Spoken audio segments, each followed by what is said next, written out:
Hello and welcome to Stereotypical Ranked, the show where we take a look at some of our favourite artists and rank their back catalogue worst to best. Today we're looking at one of the most influential indie rock bands of the last 2 decades and one of my personal favourites. It's the Arctic Monkeys.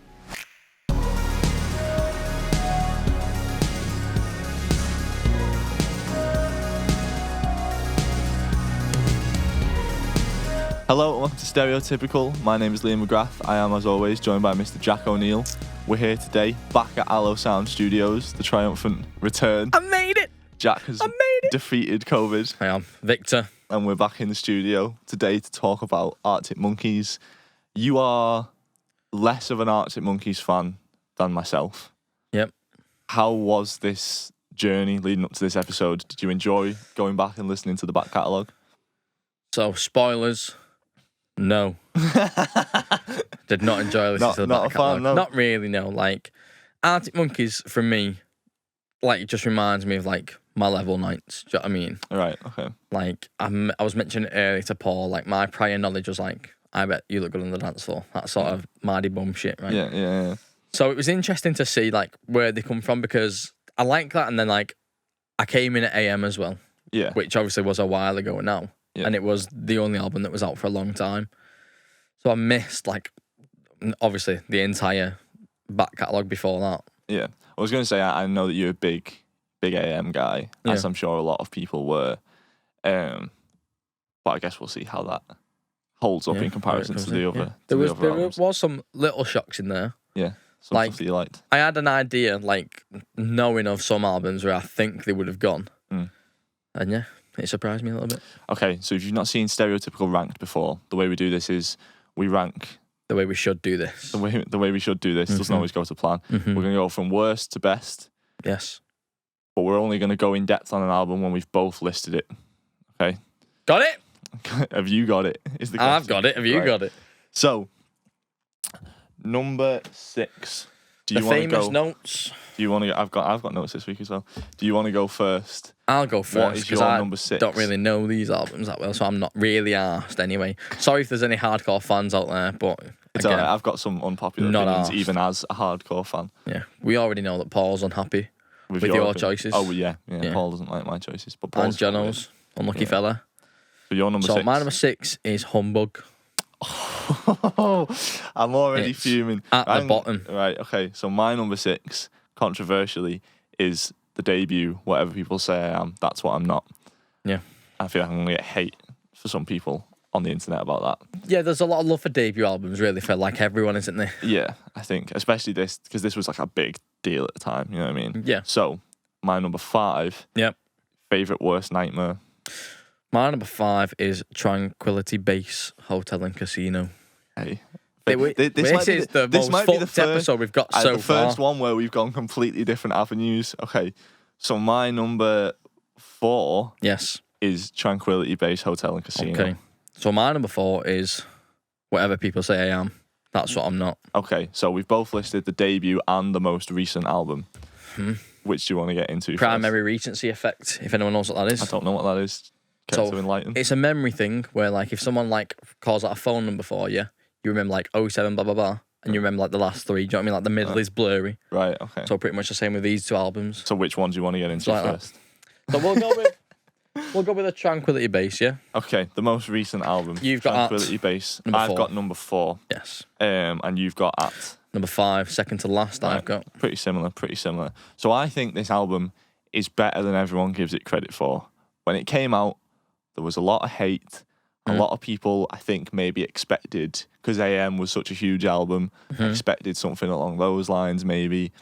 And I think, Arctic Monkeys are one of those bands that have evolved every album anyway. I don't think any 2 album is necessarily very similar to each other. And we'll get to that. But, okay. But this one in particular was maybe a bit of a departure in a different direction. I personally am quite for it. If you said to me before it came out, do you want an album of Alex Turner monologuing about weird shit over loungy music? Yes, I want nothing more than that. That's great. I think it was a good evolution. And what people, I was saying this to you before, is what people don't really realise is between AM and this album, you were talking about there was a 5-year gap. 5-year gap, yeah. So like in that time, Alex Turner went off and made Last Shadow Puppets album, and he made it. You just hate Miles Kane, don't you? Miles Kane is not my guy. I don't know why, but that's for another episode. Okay, we'll put a pin in that one. And he also co-produced and co-wrote an album for a singer called Alexandra Saviour. Yeah, I did know that one. Yeah, so I feel like if you listen to them two, it's the evolution between AM and Tranquility Base makes more sense. You know what I mean? Not that you should have to listen to it for context, but I'm just saying like the sort of culture shock of, oh, this is well different to the last album, can be explained by the things that happened in between. Okay. But yeah, I think it's better than people give it credit for. It's more low-key, a bit more lo-fi in its recording style, but I think the instrumentation's really interesting. I think it's some of his best vocal performances on there. He shows a lot of range, even if the lyrics are a bit strange and conceptual. But again, like, I like that. That's sort of what I want from Alex Turner. I like that he's weird. I want him to be weird. And yeah, I just think it was like all around decent album. Like I say, it's my number 4, so it's not up there. But I definitely don't think it deserves the hate it got. Someone like myself who was, not an avid listener and, enjoys music Just as a casual whole. listener. Yeah, I have got it on my scoring system bang on halfway. I've got it 54 out of 110. Explain this. 54 out of 110. Yeah, so there's 11 tracks, yeah. Oh, right, so you rank each track. Out of 10. Right, okay. That sort of system, yeah. I have one song that's a 6. Is that the highest rating? That's the highest rating I've got. What song's that? It is Golden Trunks. Really? That's one of my least favourite off that. It's got good stacks, and it's got like a Kanye vibe with the distortion. Yeah, on the bass. Yeah. I just got lift music. Lift music? Lift music. It's very slow. If someone has just bought a piano clearly that hasn't been used in previous albums, I thought, fuck, it's going on every track we've got here. That last song, the Ultra Cheese. Yeah. I think that's a good song.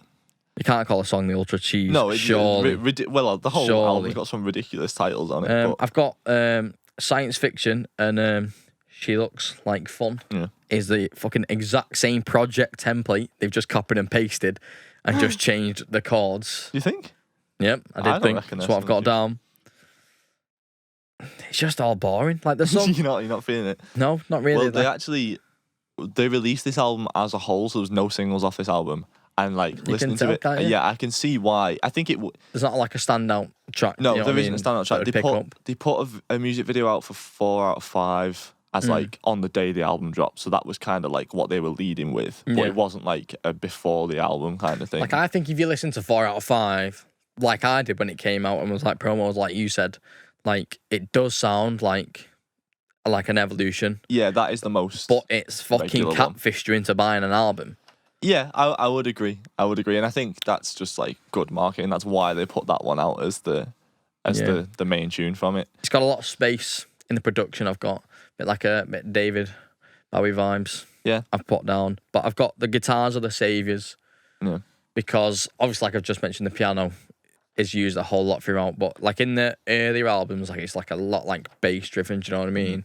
But this one, like the little flourishes, I think I enjoyed listening to. I think maybe this is one of the ones that has the most like little nuances in the production, you know what I mean? Yeah. And even though it's not necessarily your style of production, knowing you as a person, I feel like I get why you appreciate that. Yeah. This is the most maybe like one where they've built up layers of stuff and it's not just the sound of like people playing in a room. Yeah. Or if it is, it's the sound of like 9 people playing in a room. It sounds very like live and a bit raw, but also it sounds like layered and textured. Yeah, like you can tell in that last song, like that Ultra Cheese one, that synth that Peter Gabriel made. I can't remember the name of it right now, but they used it on it at the end. So I just don't think there's any like good songs though. Yeah. And I've said this about like a few albums in the past. Like the album might be alright, but like as a song, I don't think it'd stand up. But that's maybe like one thing that I would say about it as well is it runs quite well as an album and it has a good consistent aesthetic, which is obviously something that I always look for. Consistent aesthetic is an underplayment, lad, because they all sound pretty much the same. Yeah, but there's not really many standouts. No, definitely not. Let's move on to whatever people say That's What I'm Not. The debut, which I had at number 6. I've got a bit higher up. I've got number 4. I think obviously people love this album, right? Like you were saying, people love the debut. Mm-hmm. But like it was a big deal at the time, and it was a big deal culturally at the time. I think people from that era who were a certain age when it came out loved that album. Yeah. You know, so Sign of might the be times. upset. Yeah, might be upset by the fact that I've put it last. Yeah. Right? There's a lot of love for the early album, but I think it's, and again, none of these are particularly bad albums. I think it's good for the time. I think it's good for what it was at the time. You know, they came out of the gates loud, roaring, fast, doing something quite unique. You know, lyrically, an interesting take on sort of teenage that's life one thing or whatever. you can give Alex Turner is the way like he writes his songs. You know what I mean? Yeah. But like you said in previous episodes, some of the later albums build on stuff like this, so it doesn't make sense for me to put this album any higher when things like Favourite Worst Nightmare, for example, which is the next one up on my list, is an evolution of this. Yep. You know what I mean? I'm with you. But like I say, it was a fresh sound at the time. People really liked it. I just think going back to it now, it kind of sounds a bit dated. Like it sounds like that time. Yeah.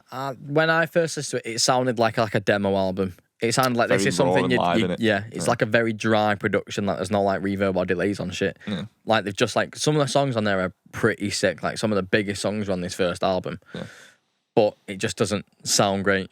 Yeah, that's what I mean about it being of its time. Like, and maybe it's just because I'm in a band and I'm in music and I've seen so many other bands like try and copy this sound countless times over the years that like I'm sick to death of it. You know what I mean? And like you say, 6 songs on this album. There is great songs on this album.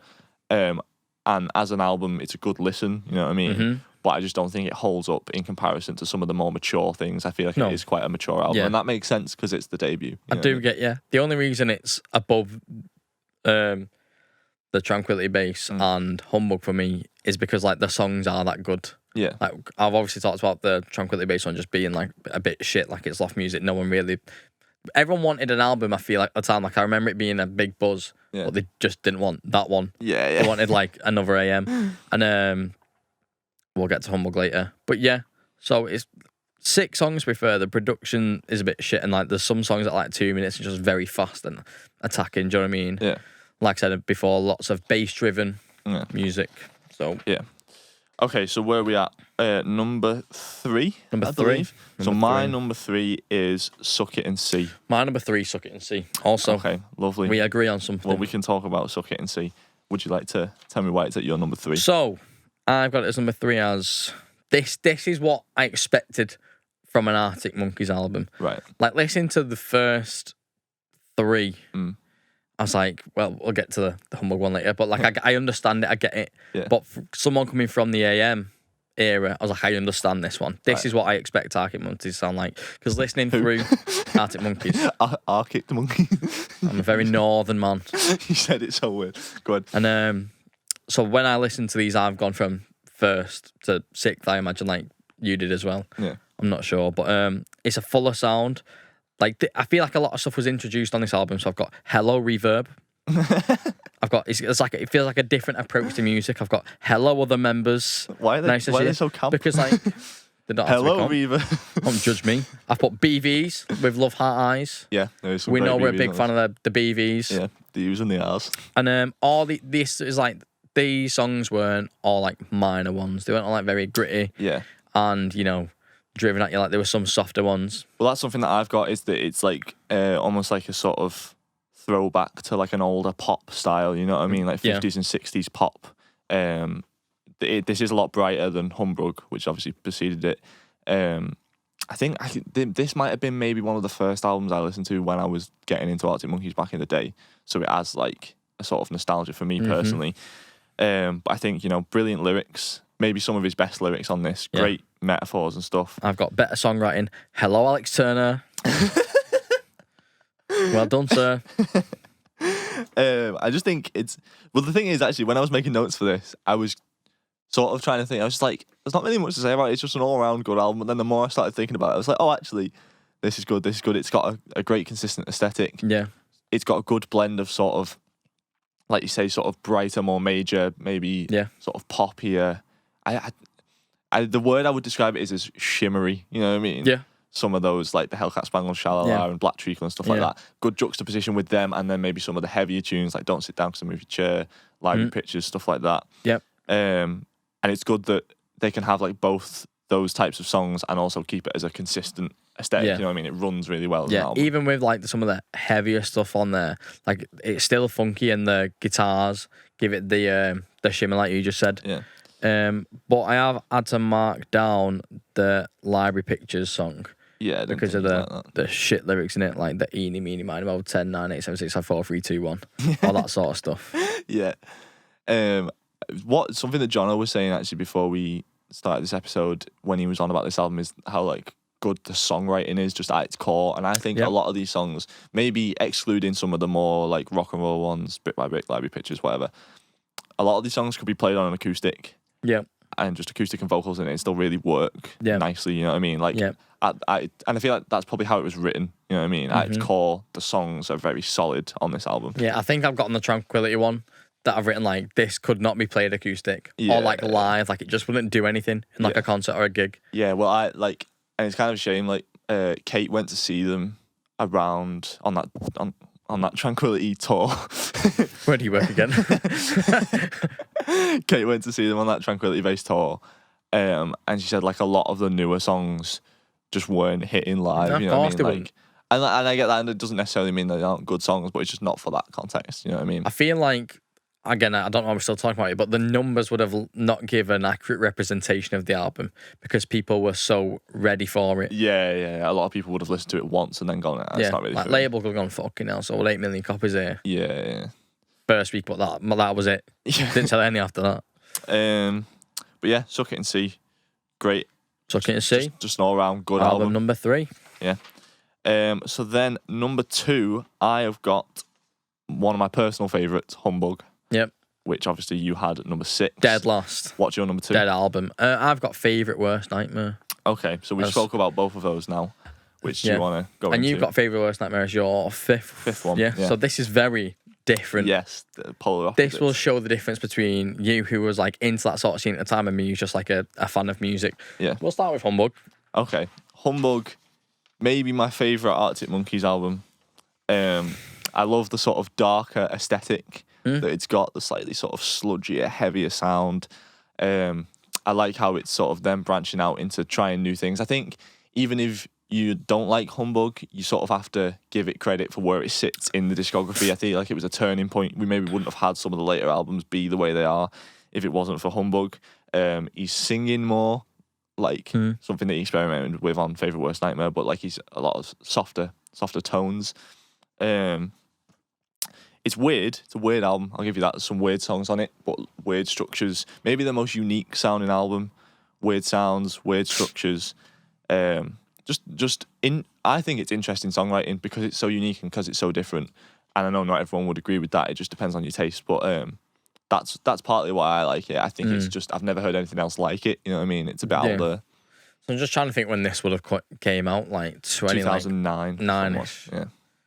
So you're like entering your indie bubble, I think, at this time. No, I was too young then. I was only 11. 11? 2011? In 2009. Sorry, yeah. my bad.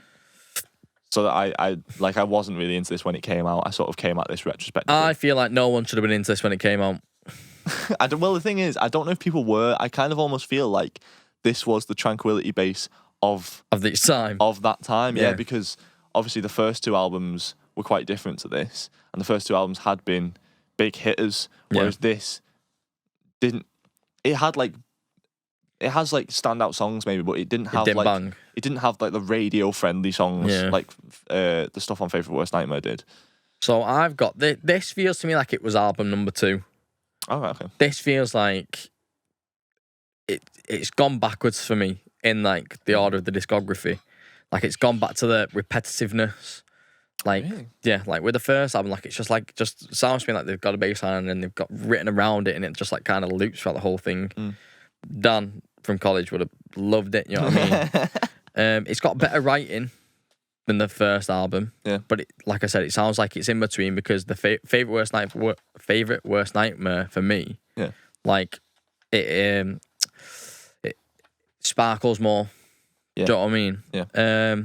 I thought if this was live, I'd be bored Really? for this album. Yeah. I don't feel that at all.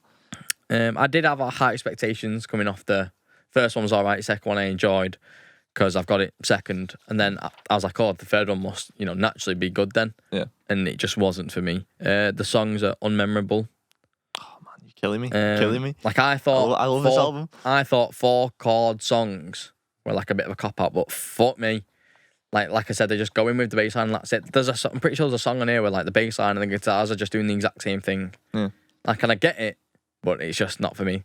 Ah man, I don't know. I think it's really unique. I think it's really different. I don't agree with any of what you're saying about the sort of repetitiveness of it and the how it's all similar and stuff. I also think like it's maybe Alex Turner branching out into more weird and interesting lyrics for the first time.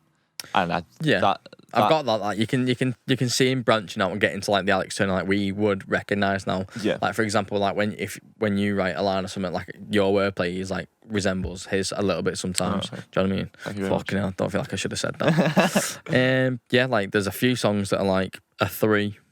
Really? Yeah. What I forgot? Dangerous Animals is 3. The Jeweler's Hand.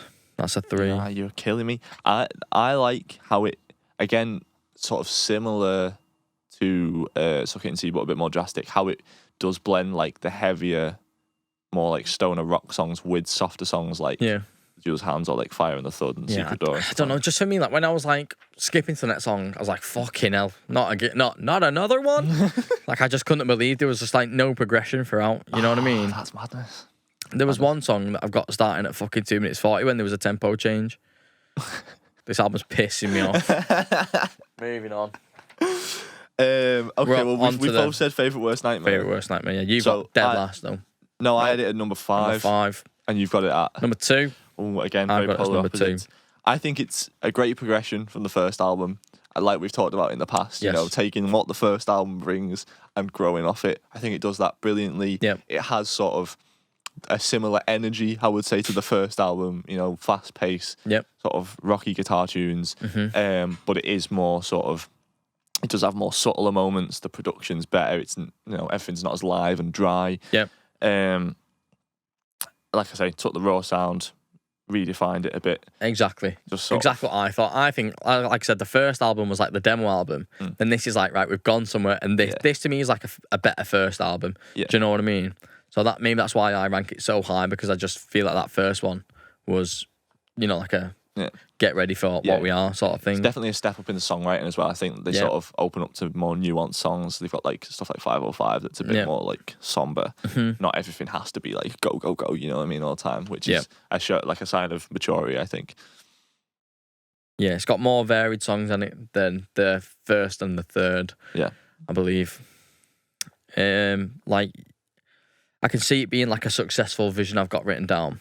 Like, you know, when we've talked about writing before and you're like, I know like where I want it to go and like I know where I have to get there. Yeah.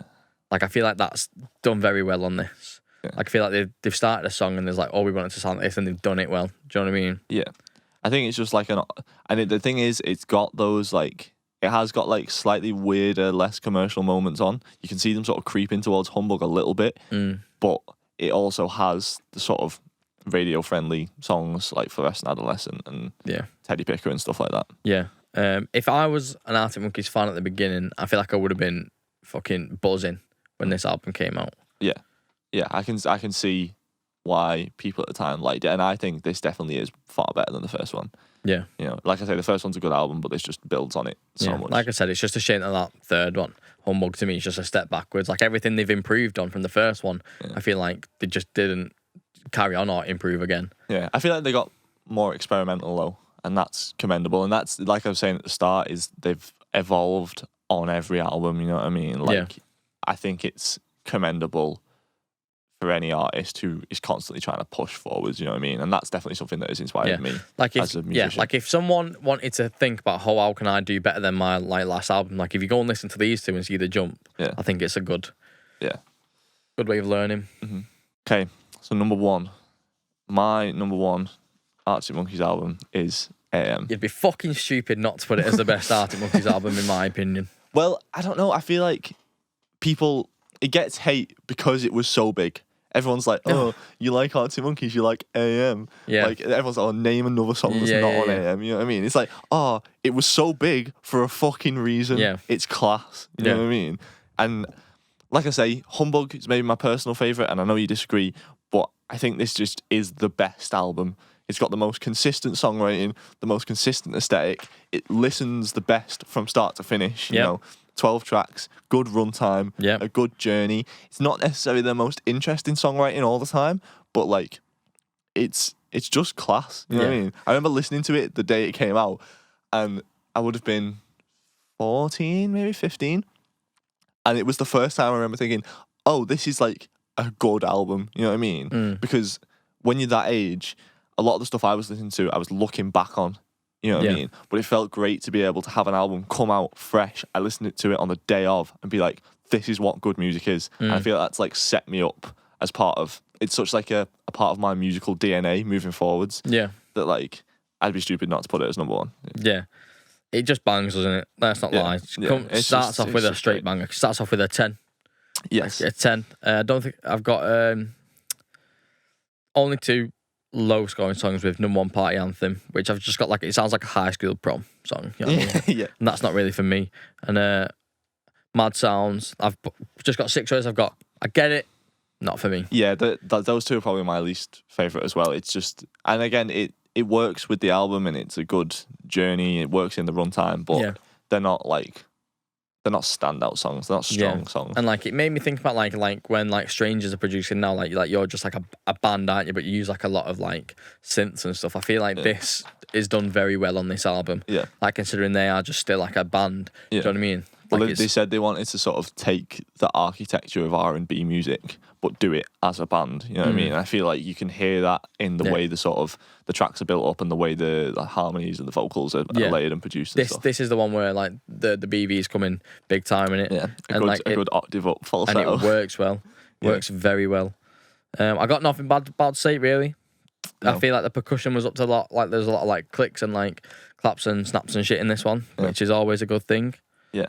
I Want to Be Yours, I've got a fitting end. Like it's a good track listing as well, this album. This is the only one where I've gone like, this works in the way it's set out as well. Yeah, I would agree. I've got just one of my points on my notes is just generally cool as fuck. Yeah. It is cool as fuck. You know what I mean? But Are You Mine? This is how we do bass lines. None of that first album shit where we're just going over it again. Like it's like, it's a longer bass line and it works well. They've worked around it well. The vocals like sit on top as it should do. Yeah. Side note, Are You Mine? One of the best music videos I've ever seen in my entire life. You seen the music video for that? I don't think I've seen the music video. You haven't? Oh, we'll watch it after this. It's so sick. It's just like the band at their peak. Peak coolness, peak songwriting, just, you know, class. You know, I would have loved to have seen them live during this time. They headlined Glastonbury as well, which was an iconic time for me. That would have been sick. That would have been very, very sick. And being very jealous of everyone who was there. But yeah, I think just in general, class album. What more can you say? Just an iconic album, one that will go down in history going forward as an album that people will be like, you know, in like when people make like Rolling Stone magazine do like top 50 albums of the past decade. Yeah, I think it ranked really highly in that, and it will continue. Like it should do, to be fair. Like it should do. It was almost an instant classic as well because it was so big when it came out. You know, in the same way that the first album was. I feel like this is as big as they were at the first album. Again, but for me, it's like, for me, it's a far more mature sound and a far more modern sound. Yeah, definitely. Like I'd say, like this album's like a very good album. Like if you had to have like a top fucking like 10 albums or something, it might be in the list. Yeah, because it's just there's a lot of good songs. The songwriting's very good. And like I said before, like the track listing's also very sick. Yeah, I think something that I really like about this album is it's sick how the vocals run completely separate to everything else melodically, and it's weird to even say that, but like you think about Do I Want to Know, right? Yeah, you got that as a 10. Yeah, right. Part of why that is such a great song for me is the guitar riff is doing one thing, the vocal melody barely ever follows it. It just weaves in and out, and that's just genius for me. You know what I mean? I feel like you were saying, you hear them sort of becoming more involved in like production. They were sort of almost like making a beat and then writing the vocals afterwards. Whereas on like Suck It and See, it was more of a sit down with a guitar, write a song kind of thing. But this opened them up to like a new style. Yeah, which is very different from the beginning, especially album 1 and 3. Like I said, where like everything just seems to be going together. Yeah, like, and it's a big sound. Don't get me wrong, but it's going to be a big sound if you're all playing the fucking same melody. Do you know what I mean? Yeah, yeah. Class album, Banging. Brilliant album. So as is tradition at the end of an episode of Stereotypical Ranked, This is why I'm getting my papers. Favorite song off each album. So we'll just do it in order of chronology. So oh shit, you're in the wrong order. Favorite Worst Nightmare, the first album, best song. That's not the first album, but we'll. Oh no, whatever people say, and that's what I'm not. Sorry, first album. I Bet You Look Good on the Dance Floor. Still Take You Home is my favourite off that one. What if I got that? As this will be interesting. 5. Meh. Favourite Worst Nightmare. Rainstorm. Classic. Yep. I've got This House is a Circus / If You Will There Be Work, because I like the transition between them. I like how it goes from 5. one to the other. Humbug. This is hard to pick a good song off this. Fucking hell. Man, you are killing me. Secret Door. Good song. Brilliant song. I've got Dance Little Liar. Very underrated tune. 5. We're getting a common theme. This is the most we've differed on one of these episodes. We've, apart from like AM and I feel like this is the first time we've done one, like obviously 1975 we both really like Coldplay. Yeah. We both really like, this is the first time we've gone like a more one-sided. Yeah. I feel like this is what it might be like if we've talked about doing Kanye. If we do Kanye, obviously you're a fan and I'm going to have to go back and listen to stuff. Yeah. So where we at? Suck It and See. Suck It and See. I've got She's Thunderstorms. It is. Brilliant song. Suck It and See. I struggle to pick this one, to be honest. Pile Driver Waltz or Library Pictures? They are 4s and 5s. She's Thunderstorms is a good song though. That was a strong contender. Yeah, that's one of them albums where I struggle to pick a good song. I just like the album. I've got that and All My Own Stunts.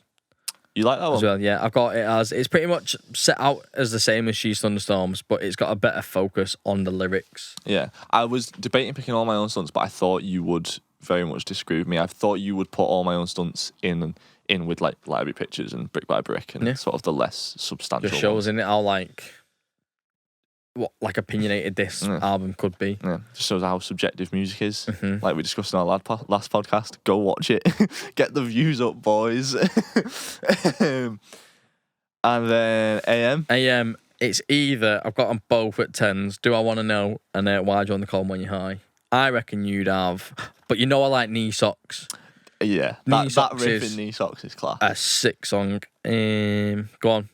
Are You Mine? Just because it was the first one I heard. That's an 8 from that album. There you go. Well done, mate. You've picked a good song. Great song. Well, it'd be hard to pick a bad one off that. You know what I mean? Unless I was like Mad Sounds or like Fireside or something. Yeah, 2 middle ones. And then the most recent album, Tranquility Base, Hotel and Casino, best song. 4 out of 5. Batphone, great vocal range, interesting lyrics. I've got it as a 5. You're a shambles. Right. Thank you. That is it for this episode of Stereotypical Ranked. It has been good fun. Please leave a comment below for other artists that we can check out, do these episodes for if you want to hear us discuss them. Subscribe, check out our other content. If you're watching this on YouTube, all the links are in the description for our social media. But yeah, thanks for joining us in another installment of Stereotypical Ranked. We'll see you next time. Bye.